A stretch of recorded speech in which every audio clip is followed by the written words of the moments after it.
Good morning friends. हम national international साथ ही साथ लोकल न्यूज़ में देखते हैं कि सेकेंड ऑटोप्सी कंडक्ट किया गया है।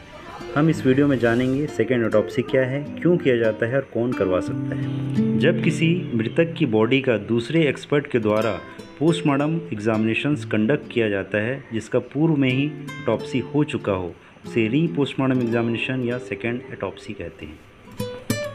इंडिया में सेकेंड ऑटोप्सी के लिए कोई स्पेसिफिक लॉ या यूनिफॉर्म गाइडलाइंस नहीं है, ये प्लेस टू प्लेस वेरी होता है।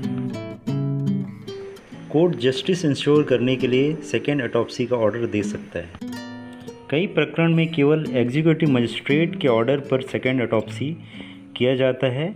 पुलिस कभी भी डायरेक्ट सेकेंड ऑटोप्सी का ऑर्डर नहीं दे सकती।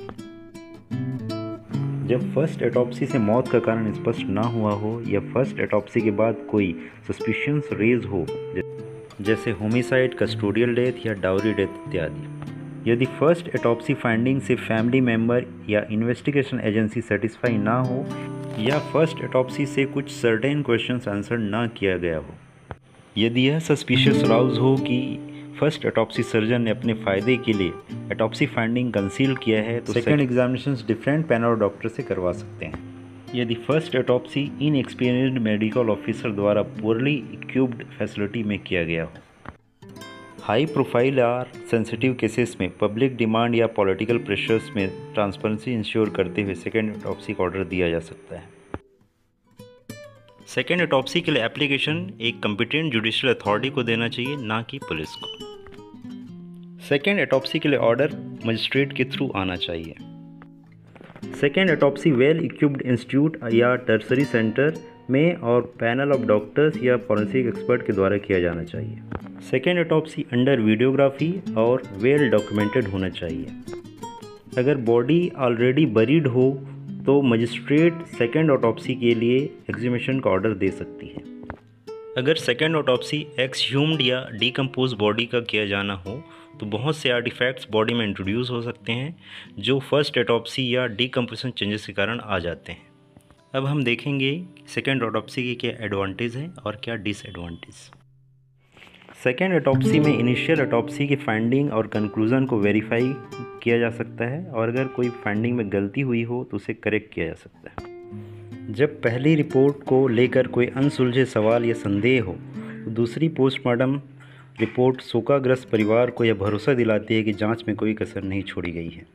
संभावित आपराधिक साजिश, चिकित्सा लापरवाही या गलत मृत्यु के जुड़े मामलों में सेकेंड ऑटोप्सी इम्पॉर्टेंट एविडेंस प्रदान कर सकती है और इन दावों का समर्थन या खंडन करने में सहायक हो सकती है। कॉम्प्लेक्स और रेयर केस की समीक्षा करने से मेडिकल रिसर्च के लिए नए दृष्टिकोण मिल सकते हैं जो पुराने डायग्नोस्टिक टेक्निक को और बेहतर बनाने और मेडिकल प्रोफेशनल्स की ट्रेनिंग में हेल्पफुल हो सकते हैं।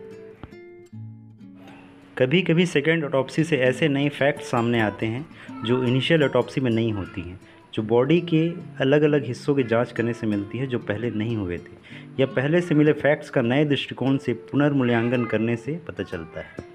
Disadvantage of second autopsy. First autopsy एक इन्वेसिव प्रक्रिया है जिसमें मृतक की बॉडी को कंप्लीट डिसेक्ट और एग्जामिन किया जाता है। इस प्रक्रिया में कई आर्टिफैक्ट्स डेवलप हो जाते हैं जो सेकेंड ऑटोप्सी की फाइंडिंग को डिफ़िकल्ट और अनक्लियर बना सकते हैं। फर्स्ट ऑटोप्सी में ऑर्गन जांच के लिए निकाले जा चुके होते हैं जो टॉक्सिकोलॉजिकल एग्जामिनेशंस के लिए आवश्यक होते हैं, इसलिए सेकेंड ऑटोप्सी में ये उपलब्ध नहीं हो पाते।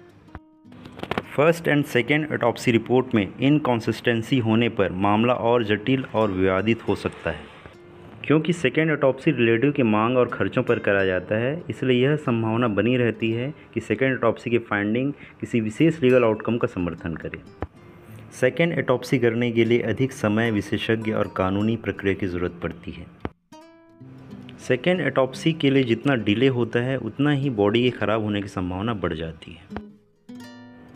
शव को बार बार खोलने से परिजनों का दुख और भावनात्मक तनाव बढ़ जाता है।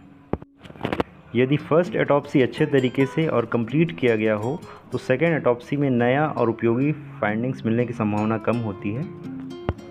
सेकेंड ऑटोप्सी के लिए कोई औपचारिक कानून नहीं है, फिर भी यह भारत में मान्य प्रक्रिया है। इसका उपयोग तब किया जाता है जब पहले पोस्टमार्टम की पूर्णता और निष्पक्षता पर संदेह हो, ताकि जांच अधिक सही और न्याय संगत ढंग से पूरी की जा सके।